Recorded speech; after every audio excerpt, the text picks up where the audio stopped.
The day Evelyn and I found out we were pregnant was the happiest moment of our lives. After years of trying countless doctors and more disappointment than anyone should bear, we finally had our miracle. We planned to announce it at my promotion party, sharing our joy with everyone we loved. But my sister-in-law Amanda always resented Evelyn, and I noticed her strange behavior when we told the family our news. Something sinister was brewing behind her congratulatory smile. If you are watching this right now, drop a comment letting me know where you are from and hit subscribe to hear how her cruel plan landed her in jail and cost her a marriage. Evelyn and I met during our sophomore year at University of Michigan. I was struggling through an economics lecture when this beautiful woman with striking green eyes sat next to me and offered to share her notes. There was something magnetic about her confidence and kindness. Within weeks, I knew she was special. We dated through college, and I proposed the night of our graduation. The wedding was small but perfect, just like our relationship. The first 2 years of marriage were everything I had hoped for. We bought a small house in the suburbs of Detroit, adopted a golden retriever named Cooper, and started talking about having children. Evelyn had always wanted to be a mother, and seeing her with our nieces and nephews only confirmed she would be an amazing one. We decided to start trying on our 3rd anniversary. That was when our journey took an unexpected turn. Month after month passed with no positive pregnancy tests. After a year, we consulted a fertility specialist who diagnosed Evelyn with polycystic ovarian syndrome. What followed were 3 grueling years of treatments, hormones, and 4 failed rounds of IVF. Each negative test chipped away at our hope, but somehow strengthened our bond. Throughout this difficult time, my relationship with my brother Jason remained strong. He was my rock, always checking in and offering support without prying. His wife, Amanda, however, was a different story. From the moment she joined our family 5 years ago, she seemed to harbor a strange resentment toward Evelyn. Amanda would make subtle digs about our childless status at family gatherings. "Still no babies. Maybe it is not meant to be," she would say with a smile that never reached her eyes. She would brag about how easily she could get pregnant if they decided to have children, knowing full well our struggles. When Evelyn got promoted at her architecture firm, Amanda diminished her achievement by suggesting she only got it because they needed more women in management. I tried to maintain peace for my brother's sake, but these incidents made family gatherings increasingly tense. Jason would apologize for his wife's behavior but seemed powerless to stop it. We started seeing them less frequently. My career at the financial consulting firm had been going well, and I had recently been promoted to senior manager. The company was throwing a celebration party at Blue Water Grill, one of the nicest restaurants in the city. It felt like the perfect opportunity to share some good news of our own. Just a week before the party, Evelyn woke me up at 5:30 inches the morning, tears streaming down her face as she held a pregnancy test. For a heart-stopping moment, I thought it was another disappointment. Then I saw it. 2 clear lines. After 3 years of heartbreak, our miracle had happened naturally just when we had started to accept that parenthood might not be in our future. "We are having a baby," she whispered, her voice breaking with emotion. The joy we felt was indescribable. We spent the morning crying, laughing, calling our doctor, and making plans. We decided to keep the news between us until the promotion party, though we did tell our immediate families in person beforehand. When we told my parents, my mother cried and my father hugged Evelyn longer than I had ever seen him embrace anyone. Jason was genuinely thrilled for us.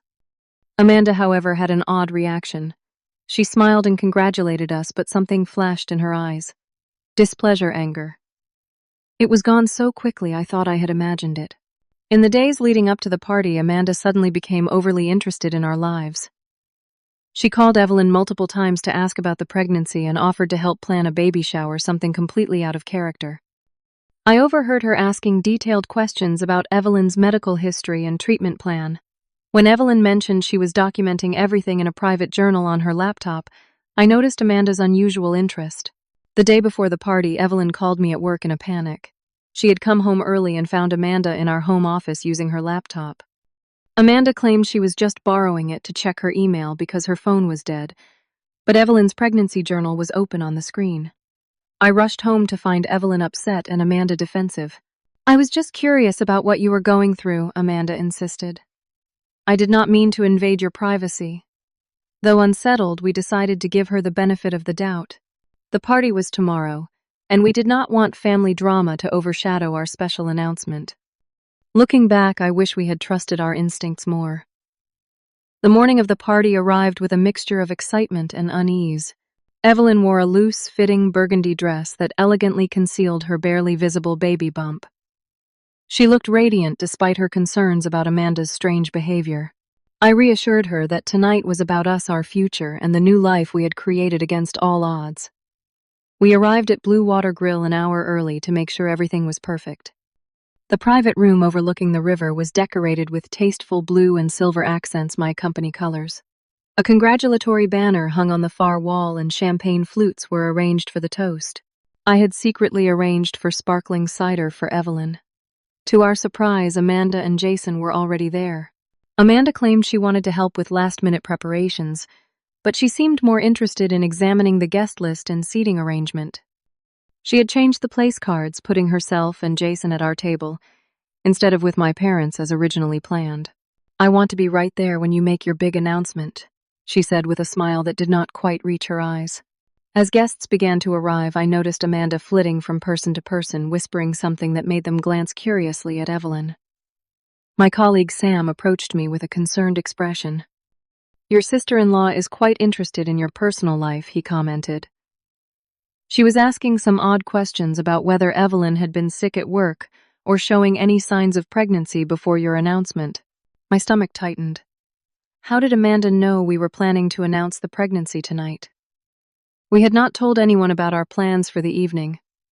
Throughout dinner, I kept a close eye on Amanda. She was drinking heavily, something she rarely did, and her laugh became increasingly loud.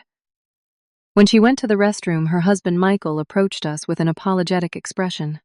"I am sorry about Amanda," he said quietly. "She has been acting strange ever since you told us about the baby. I found her going through old photos of Evelyn last night, comparing her appearance over the last few months. I do not know what she is up to, but I wanted you to know I am not part of it." His warning only heightened my concern. When dinner concluded, my boss made a toast to my promotion and then handed me the microphone. With Evelyn by my side, I thanked everyone for their support and then shared our joyous news. "And while this promotion is an honor, Evelyn and I have even bigger news to share," I said, taking her hand. "After a long journey, we are thrilled to announce that we are expecting a baby." The room erupted in applause and congratulations. Friends rushed forward to hug Evelyn, and colleagues patted me on the back. In the midst of the celebration, I spotted Amanda standing apart, her expression tense, as she typed frantically on her phone. When the excitement settled, Amanda approached the microphone, glass in hand. "I would like to make a toast to the expectant parents," she announced. Her words were slightly slurred. "To my brother-in-law and his wife, may your journey to parenthood be as straightforward as you claim it is." An uncomfortable silence fell over the room. Jason quickly took the microphone from her hand and redirected attention to the cake cutting. During the commotion, Evelyn pulled me aside, her face pale. "Someone has been through my purse," she whispered. "My phone was moved and some of the pregnancy paperwork I brought to show your parents is missing." Before I could respond, Evelyn's phone buzzed with a text from an unknown number. "Fake pregnancy for attention. How desperate are you?" Then another, "Everyone knows you are lying about the baby." And another, "Medical records do not lie. The truth will come out tonight." Evelyn's hands trembled as she showed me the messages. I immediately confronted Amanda, who was now sitting alone at a corner table watching Evelyn with an odd smirk. "Did you take something from Evelyn's purse?" I demanded. "I do not know what you are talking about," she replied, but her smug expression told me everything. I returned to Evelyn to find her surrounded by concerned friends. Somehow, rumors had begun circulating that our pregnancy announcement was a desperate bid for attention after our fertility struggles. Several guests had received anonymous texts questioning the legitimacy of our news. Michael appeared at my side, his expression grim. "I found these in Amanda's purse," he said, handing me several pages that appeared to be printed from Evelyn's pregnancy journal, but with dates and details altered. "She has been obsessing over exposing what she calls your lie." She convinced herself that Evelyn is faking the pregnancy to steal attention from your promotion. As the evening progressed, the tension became unbearable. Evelyn, already exhausted from early pregnancy, and the emotional strain became visibly distressed. Several times I found her wiping away tears in quiet corners of the room. Amanda, meanwhile, became more emboldened, openly questioning guests about whether they truly believed our announcement. When I confronted her again, she laughed. "You know what I think," she said, her voice carrying across the now quieter room. "I think after years of failing to conceive, your wife could not bear to disappoint you anymore. It is amazing what people can fake with a little research." As guests began to whisper and stare, I discovered that Amanda had created an elaborate theory.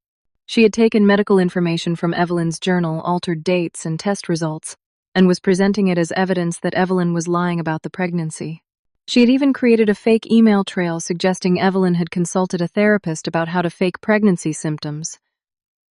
The party was quickly devolving into a nightmare, and Evelyn was paying the emotional price. Her face had lost all color, and she kept one protective hand over her stomach as if shielding our unborn child from the malice in the room. The climax of this nightmare came during the cake-cutting ceremony. As my boss handed me the knife and everyone gathered around, Amanda suddenly stepped forward, glass raised high. "Wait. Before we celebrate any further, I have something everyone needs to see," she announced loudly. The room fell silent as she pulled out her phone and a stack of papers. "I have proof that this pregnancy announcement is nothing but a desperate lie." A collective gasp went through the crowd. Evelyn froze beside me, her hand gripping mine so tightly her knuckles turned white. "These are Evelyn's medical records." Amanda continued, waving the papers she had stolen from Evelyn's laptop. "But I bet you will not find any record of a viable pregnancy. What you will find is a history of failed treatments and a desperate woman who could not bear another disappointment." I stood in shock as Amanda began distributing altered copies of Evelyn's private medical information to our friends, family, and my colleagues. The documents had clearly been manipulated, with dates changed and certain sections highlighted or deleted entirely to support Amanda's false narrative. Evelyn let out a small wounded sound beside me. Her breathing became rapid and shallow as panic overtook her. She swayed slightly, and I put my arm around her waist to steady her. "How dare you," I finally managed to say, my voice shaking with rage. "Those are private medical records you stole and altered. You are publicly humiliating my wife with lies at what should be one of the happiest moments of our lives." Several guests began to murmur in confusion and discomfort. Most knew us well enough to question Amanda's bizarre accusations, but the damage was already being done. Evelyn was having a full-blown panic attack, tears streaming down her face as she struggled to breathe. My friend Tom, a doctor, rushed to Evelyn's side and helped her to a chair while I confronted Amanda. "This ends now," I said, advancing toward her. "You stole private information from our home, accessed my wife's personal medical records without permission, and distributed confidential information to others. Do you have any idea how many laws you have broken?" Amanda's face flushed with alcohol and righteous indignation. "I am just exposing the truth. She has been lying to everyone, including you. She gets everything she wants. Always the perfect Evelyn, while the rest of us just have to sit back and applaud her charmed life." It was then that Michael stepped forward, physically putting himself between Amanda and us. "Stop this right now," he said firmly. "This is insane, Amanda. You have gone too far. You are taking their side," Amanda shrieked. "After everything I told you, they have not done anything wrong," Michael replied. "This obsession with Evelyn has gone on long enough. You broke into their house, stole their private information, and now you are publicly humiliating them with fabricated evidence. I cannot stand by this." As Amanda's accusations grew more hysterical, my brother Jason joined Michael. "Amanda, that is enough. We are leaving now." But Amanda was too far gone in her vendetta. "I have recordings too," she announced to the stunned room. "I installed an app on her phone when I borrowed it last week.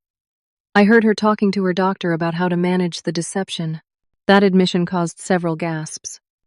Not only had she stolen documents, but she had also illegally recorded private conversations and hacked into Evelyn's phone. Even guests who might have harbored doubts now looked horrified at Amanda's behavior. As the reality of her actions dawned on the room, Amanda seemed to realize her plan was backfiring spectacularly. Instead of exposing Evelyn, she had exposed her own criminal behavior in front of dozens of witnesses. "You do not understand," she said desperately. "She is lying. I can prove it. She needs to take a pregnancy test right now in front of everyone." With that, she lunged toward Evelyn, grabbing her arm and attempting to pull her from the chair. "Come on, let us settle this right now." I moved to intervene, but Michael was faster. He pulled Amanda away from Evelyn, his face a mask of shock and disgust. "That is assault," he said quietly. "You just assaulted a pregnant woman in front of 50 people. The restaurant manager, who had been hovering anxiously nearby, stepped forward. "I need to ask you to leave immediately, or I will call security." "Call them," I said firmly. "And the police. I want to press charges." Amanda's face contorted with rage as she realized she had lost control of the situation. In a final desperate act, she grabbed the knife meant for the cake and pointed it toward Evelyn. "Just admit you are lying," she screamed. Several men immediately moved to restrain her, including Michael and Jason. In the struggle, Amanda swung wildly, and the knife connected with the manager's arm, drawing blood. The room erupted in chaos. Someone called 911, reporting both an assault and a medical emergency as Evelyn was still struggling to breathe through her panic attack. Within minutes, security guards had restrained Amanda, and shortly after, police officers arrived. As Amanda was handcuffed and read her rights, the reality of what had just happened seemed to finally break through her rage. Her face crumpled as she looked at Michael, who turned away, unable to meet her eyes. "I was just trying to expose the truth," she said weakly as the officers led her away. The party dissolved into shock and confusion. My boss quietly arranged for the remaining guests to leave while close friends and family stayed behind to support us. Paramedics checked Evelyn's vital signs and monitored her condition, concerned about the impact of severe stress on her pregnancy. As we sat in the now empty restaurant surrounded by the ruins of what should have been a joyous celebration, I held Evelyn's trembling hand and wondered how we would recover from this night.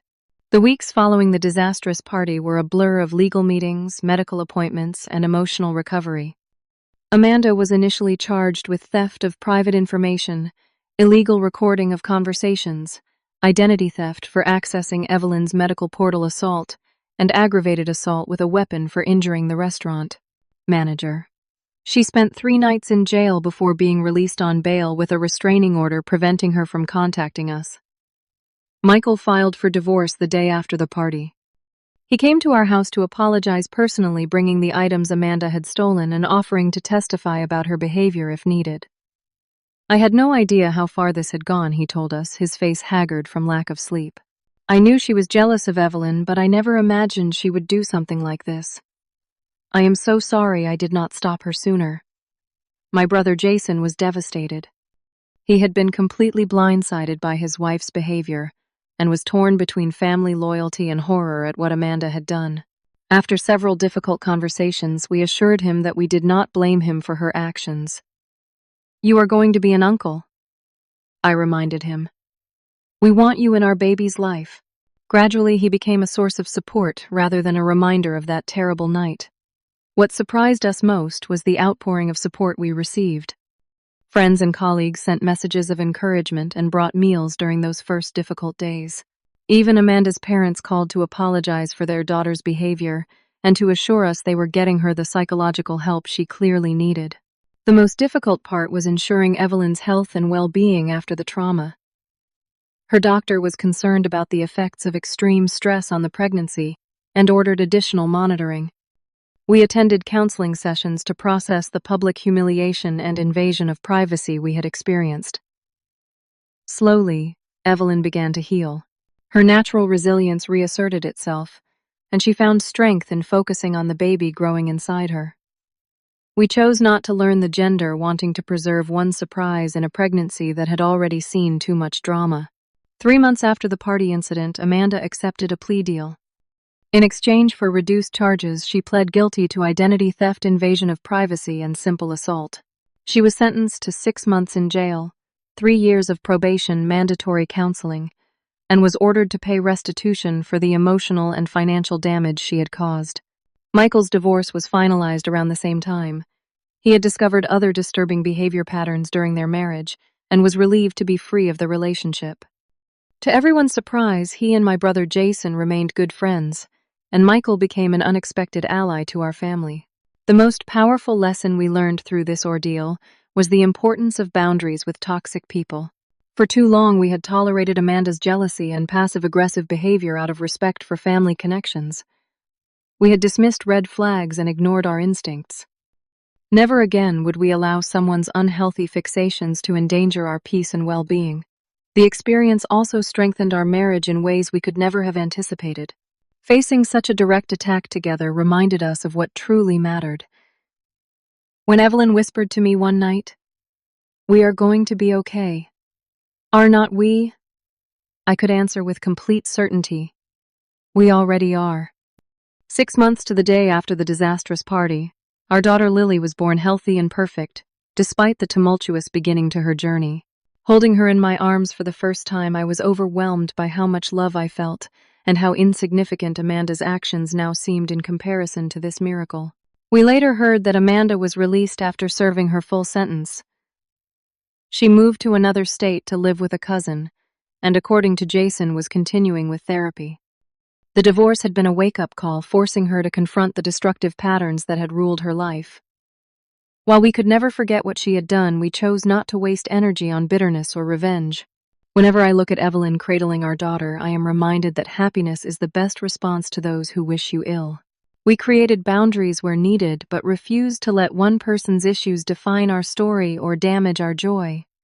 Our journey to parenthood was longer and more dramatic than we ever could have imagined, but it led us exactly where we were meant to be.